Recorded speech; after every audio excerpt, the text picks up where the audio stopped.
एक भक्तमाल में कथा आती है, एक धन्ना जी उनका नाम था, धन्ना जी।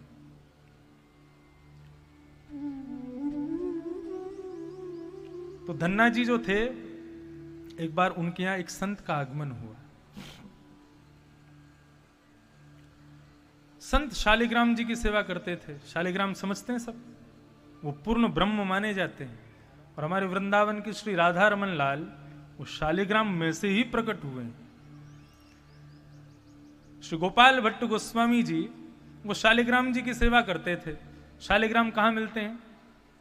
शालिग्राम मिलते हैं गंडकी नदी, नेपाल में। और इतनी विलक्षणता है वहां पर, ऊपर दामोदर कुंड है, वहां जा नहीं पाएंगे, इतनी सर्दी पड़ती है। तो वहां जो लोग जाते हैं वो हाथ में तुलसी दल लेकर के, और जैसे ही दामोदर कुंड में अपने भुजा में तुलसी लेकर के जैसे ही दामोदर कुंड में हाथ डालते हैं, अपने आप शालिग्राम आकर के हाथ पर विराजमान हो जाते हैं, तुलसी से आकर के चिपक जाते हैं। ऐसे शालिग्राम जी की सेवा करते थे वृंदावन के श्री गोपाल भट्ट गोस्वामी जी, श्री राधारमण जी को जिन्होंने प्रकट किया आज से 500-550 वर्ष पहले। तो वो सेवा करते थे, तो सेवा करते, बढ़िया सुंदर मंदिर था, लेकिन शालिग्राम जी अब ना तो उनको आंख धरा सकते हैं, ना कुंडल धरा सकते हैं, ना मुकुट धरा सकते हैं। शालिग्राम की सेवा में कोई ज्यादा मेहनत थोड़ी ही है, बस पंचामृत से अभिषेक करा दो, पहुंच करके इत्र लगा के चंदन लगा के बैठा दो, बस इससे ज्यादा सेवा होती नहीं उनकी। लेकिन उनकी बड़ी इच्छा होती थी, मैं ठाकुर जी के नेत्र धराऊं, ठाकुर जी को इत्र लगाऊं, ठाकुर जी की आरती उतारूं, एक एक अंग की, ठाकुर जी की भुजाओं को देखूं, ठाकुर जी के प्रत्येक अंग को देखूं, लेकिन हो ही नहीं पाता था। अब एक बार अन्य मंदिरों के पुजारी सब दर्शन करते हुए राधारमण जी के मंदिर में पहुंचे, तो आकर के देखने लगे, बोले ठाकुर कहां है यहाँ का? तो गोपाल भट्ट जी दिखाने लगे, ये है ना मेरे ठाकुर जी, ये दिख रहे हैं आपको छोटे से। तो हंसने लगे, बोले ये ठाकुर हैं तुम्हारे? ये शालिग्राम के रूप में पत्थर शिला जैसी ठाकुर जी हैं? ना इनकी आंख है, ना नाक है, ना मुंह है, ये ठाकुर जी हैं। गोपाल भट्ट गोस्वामी जी का हृदय द्रवित हो गया।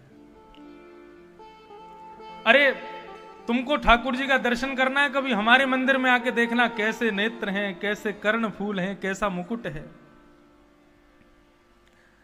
तब गोपाल भट्ट गोस्वामी जी रात भर अपने उन शालिग्राम को देखते रहे और कहने लगे, मैंने क्या अपराध किया कि मैं आपको कुंडल नहीं पहना सकता, मैं आपको गले में माला नहीं पहना सकता, आपके हाथों में पैरों में कड़ूले मैं नहीं पहना सकता, आपके चरणों को मैं नहीं दबा सकता, आपका सुंदर श्रृंगार, सुंदर पोशाक वस्त्र मैं नहीं धरा सकता, मेरे से कोई अपराध है? ऐसा कहते हुए रुदन करते करते करते करते गोपाल भट्ट गोस्वामी रोते रोते सो गए। प्रातः काल का समय हुआ, अगल बगल के मंदिरों में आरतियों की घंटे घड़ियाल की आवाज आने लगी। गोपाल भट्ट गोस्वामी जी ने तुरंत आंख खोली, बोले अरे भोर हो गई। भोर होते ही जैसे अपने ठाकुर जी की ओर देखा तो सामने त्रिभंग लली नन्हे से बाल कृष्ण प्रभु खड़े हुए, दोनों पैर बांकी अदा से, कमर भी पतली सी टेढ़ी, और हाथ में बंशी लिए सुंदर नन्हे से बाल कृष्ण प्रभु खड़े। गोपाल भट्ट जी को लगा कि शायद कोई अपने ठाकुर जी छोड़ के चला गया, मेरे शालिग्राम जी कहाँ हैं? आसपास पुष्पों को उठाने लगे, घूम फिर के देखने लगे, मेरे शालिग्राम कहाँ गए? नहीं मिले। तब उन ठाकुर जी को देखने लगे, बोले कि मेरे ठाकुर जी कहाँ हैं? तुम कौन हो? कहां से आ गए हो? यहां आकर के खड़े हो गए हो? तो कोई प्रत्युत्तर नहीं मिला। तो अपने मंदिर से बाहर ले जाकर के दूसरे मंदिर में रखने के लिए ठाकुर जी को जैसे ही पकड़ा तो कमर के पीछे यहां शालिग्राम जी चुपके हुए थे, और उस शालिग्राम जी में से भगवान श्री राधा रमन लाल प्रकट हो गए। तब से आज तक वृंदावन का सबसे सुंदर ठाकुर है श्री राधा रमन। बिहारी जी, राधा वल्लभ जी, वृंदावन के पंच ठाकुर, सबका स्वरूप एक ठाकुर में है, राधा रमन जी में। और कितने बड़े हैं? इतने बड़े होंगे, छोटे से बिल्कुल, ऐसा सुंदर स्वरूप। वहां के पुजारीगण सब हमारे रिश्तेदार ही हैं। उन सब से ऐसी ऐसी बातें सुनने को मिलती हैं कि सुनकर के नेत्र सजल हो जाते हैं। एक बार ठाकुर जी वस्त्र धारण नहीं कर रहे थे राधारमन जी, उनकी नाप की पोशाक है पूरी, लेकिन कभी यहां से टेढ़ी हो जाए, कभी यहां से टेढ़ी हो जाए, कभी ऊपर नहीं चढ़े, कभी कोई दिक्कत, कभी कोई दिक्कत। ऐसे हमारे लाल जी भी करते हैं। जिस दिन उनको तैयार नहीं होना होता उस दिन कितना भी उनको तैयार कर लो, तैयार होते ही नहीं है। तो आपको अंदर की बात बता, कई कई दिन तो वो निर्वस्त्री खड़े रहते हैं। रहो तुम आज ऐसे ही रहो, तुम्हारा मन है। तो श्री राधारमन लाल जी वस्त्र धारण नहीं कर रहे थे। सब पुजारी लग गए, दर्जी को बुलाया, बोले भाई तुमने कैसी पोशाक बनाई है, क्या हो गया, आज ठाकुर जी पहन ही नहीं रहे। बोले वही नाप की पोशाक है, वही साइज है, वही सब कुछ है, फिर क्यों नहीं पहन रहे। तो एक बुजुर्ग गोसाई जी वो सबको बोले तुम सब लोग बाहर जाओ, मैं देखता हूं। सारे गोस्वामियों को बाहर करके वो बैठे ठाकुर जी के सामने, पोशाक रख दी बगल में और ठाकुर जी से बोले आपको तैयार होना है कि नहीं होना बताओ। नहीं, हम इतनी मेहनत क्यों करें, आपका जब मन ही नहीं है तो फिर हम इतना परिश्रम क्यों करें। बाहर लोग खड़े हैं दर्शन के लिए, अभी कपाट खोल देता हूं, अभी दर्शन खोल देता हूं, निर्वस्त्री खड़े रहना और सब आपका निर्वस्त्री दर्शन करके जाएंगे। फिर आपको ज्यादा शौक है निर्वस्त्र रहने का, ठीक है अभी कपाट खोलता हूं, लेकिन एक बार फिर प्रयास कर रहा हूं। यदि अब भी मन बदल गया हो, पहनने की इच्छा हो तो पहन लेना, नहीं तो मैं कपाट खोल दूंगा। और थोड़ी सी डांट लगा करके जैसे ही गुसाई जी ने उनको पोशाक पहनाई तो बिल्कुल स्वस्थ होकर के श्री राधारमण जी ने वही पोशाक जो इतनी देर से नहीं पहन रहे थे उसी को धारण करके चुपचाप खड़े हो। ऐसे ठाकुर कभी कभी उनका श्रृंगार जब बहुत अच्छा होता है तो एकमात्र ऐसे ठाकुर हैं वृंदावन के, और कोई नहीं है। उनके दो दत्तुइयां दिखाई देती हैं, उनके दांत दिखाई देते हैं। अब आज मतलब ठाकुर जी मुस्कुरा रहे हैं, आज मेरा बहुत बढ़िया श्रृंगार हुआ है या बहुत बढ़िया मेरा भोग धराया गया। रात में अपने ठाकुर जो आपके घरों में विराजते हैं, रात में जब सोते हैं ना तो दो चीज जरूर कीजिए, तीन चीज। पहली चीज इत्र की मालिश पैरों में। पूरे दिन बेचारे खड़े रहते हैं आपके दर्शन के लिए, आप तो जाके पड़ जाते हो, लेट लेते हो, खूब आलस कर लेते हो, वो तो यूं ही खड़े रहते हैं। जैसे भी आकृति में है तो उनके पैरों को दर्द हुआ होगा, पूरे दिन खड़े रहे हैं, तो पैरों पे थोड़ी मालिश इत्र की। दूसरी चीज, एक छोटे से गिलास या छोटी सी, उसको झाड़ी बोलते हैं, उसमें जल भर के रखो पास में, रात में प्यास लगी तो। और एक बंटा जी तो सेवा की भाषा है, आज की भाषा में टिफिन, एक छोटा सा, उसमें कुछ सामग्री नमकीन आदि ये सब और मिष्ठान ठाकुर जी के पास रख दो। ये करके तब सोना चाहिए। लाल जी को रात्रि में, रात में क्या होता है, राधा रानी गोपियां आदि सब आती हैं ठाकुर जी के पास में, और हर बार ठाकुर जी तो सब घर में, तो हर घर के ठाकुर जी के पास जाती हैं और पूछती हैं बताओ तुम्हारा अर्चक कैसी सेवा करता है, तुम्हारी क्या रखा है रात्रि भोजन के लिए।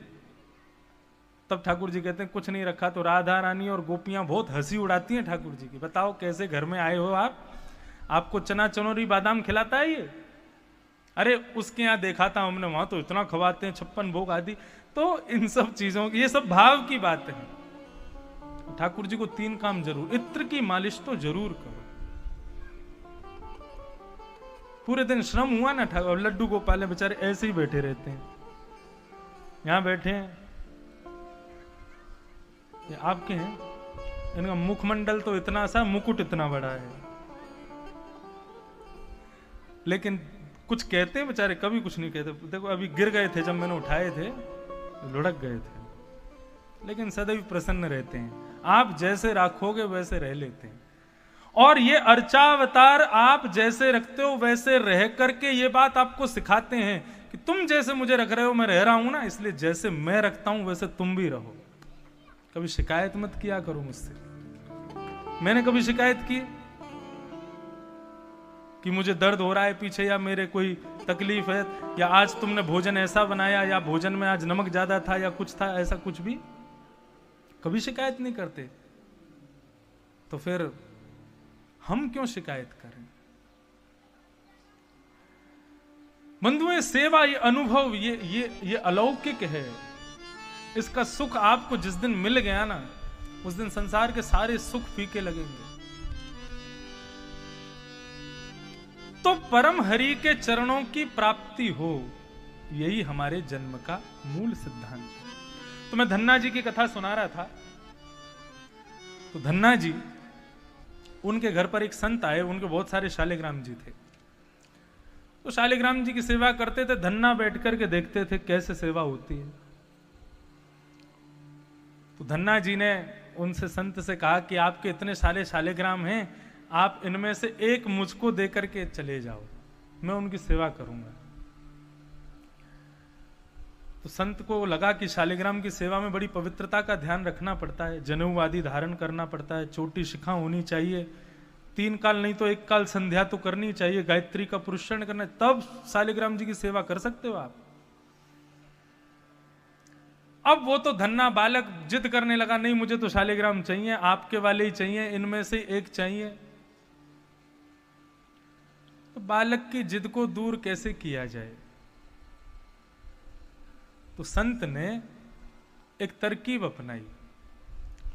वो बाहर नदी थी, नदी में बहुत सारे पत्थर थे, उनमें से एक पत्थर उठा लाए, साधारण पत्थर, और उस पत्थर को बहुत इत्र आदि लगा के, तिलक आदि लगा करके शालिग्राम जी के सिंहासन पर तो उस पत्थर को बैठा दिया, और बाकी उनके जो शालिग्राम जी थे उनको नीचे कपड़े पर बैठा दिया।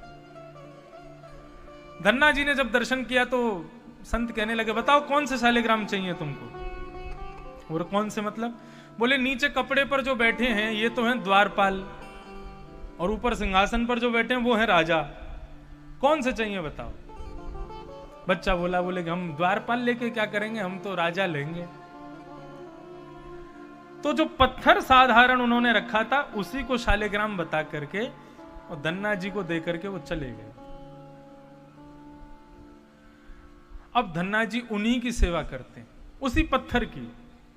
तो कोई प्रतिष्ठित नहीं है, कोई तीर्थ का भी नहीं है, साधारण जल का पत्थर है, लेकिन एक संत ने कहा शालिग्राम है, उनकी सेवा करते हैं।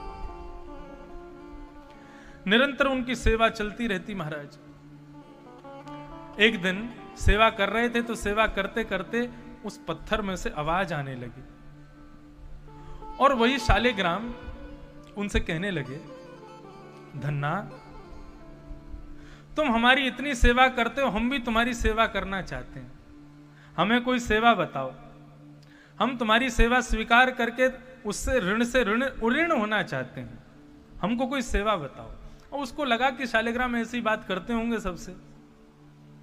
तो धन्ना जी बोले कि हम पे सारे काम हो जाते हैं, लेकिन एक काम में हम थोड़े से कम निपुण हैं। कौन से काम में? बोले हमसे गैया चराने नहीं आता, यदि आप हमारे घर की गाय चराने चले जाया करोगे तो हमको बड़ी प्रसन्नता, हमारे ऊपर भार बहुत कम हो जाएगा। तो भगवान बोले अच्छा ठीक है, तो वो तुम्हारे यहाँ कदम्ब का वृक्ष है, वहां तक तुम हमको लेकर के जाना और वहां हमको बिठा देना, उसके बाद गायों को हम ले जाएंगे, तुम वापस आ जाना। ठीक है। अब रोज धन्ना जी वो शिला को लेकर के जाते और उस कदम्ब वृक्ष के नीचे जाकर के जैसे ही रखते, उस शिला के नीचे रखते ही धन्ना जी लौटना होता और वहां भगवान प्रकट हो जाते और प्रकट होकर उनकी गैया चराने चले जाते। अब एक दिन उन्हीं संत का आगमन हुआ जिन्होंने वो शालिग्राम दिए थे। उन्होंने आकर के धन्ना जी से कहा, अरे धन्ना, और तुम्हारे ठाकुर जी की सेवा कैसी चल रही है? बोले बहुत बढ़िया चल रही है, अभी गैया चराने गए हैं। संत बोले क्या गैया चराने गए? बोले हाँ। मंदिर में नहीं है?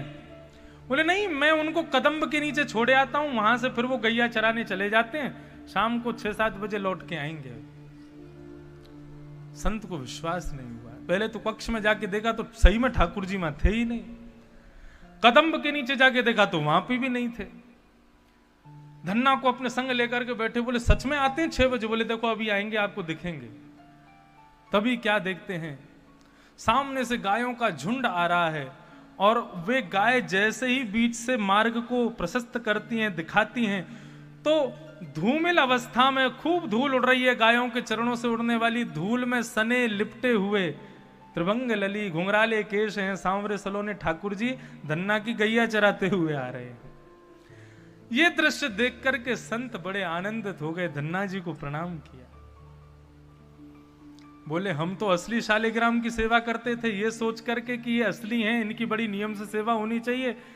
तुमको नकली शालिग्राम दिए तुमने, उसमें से ठाकुर जी को प्रकट करके गैया भी चरवाने लगे। तुम्हारी भक्ति को प्रणाम है धन्ना। हमारे पूज्य पिताजी गाते हैं, भाव के वश में है भगवान, भाव के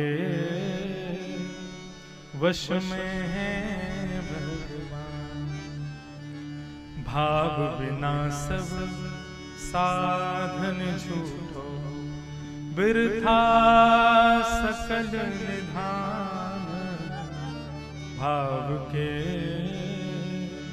वश में है भगवान, भाव होए तो भाव नहीं तो, जित देखूं तित दीखत बस पाषाण, और भाव होए तो पाषाणों में प्रकट होए भगवान, भाव के वश में है भगवान, भाव के वश में है भगवान। भाव नहीं तो जित देखूं तित दीखत बस पाषाण, भाव नहीं है तो मंदिर में भी केवल पत्थर दिखाई देगा, आपको भगवान दिखाई नहीं देंगे। और भाव होए तो जित देखूं उतित दीखत सुंदर श्याम, भाव के वश में है। तो अपने जीवन को भाव युक्त बनाइए, और भगवत दर्शन मुझको करना है, ये सिद्धांत अपनाइए, तभी आपका भागवत सुनना सार्थक होगा। इसीलिए भागवत की कथा है। एक भक्तमाल में कथा आती है, एक धन्ना जी उनका नाम था, धन्ना जी।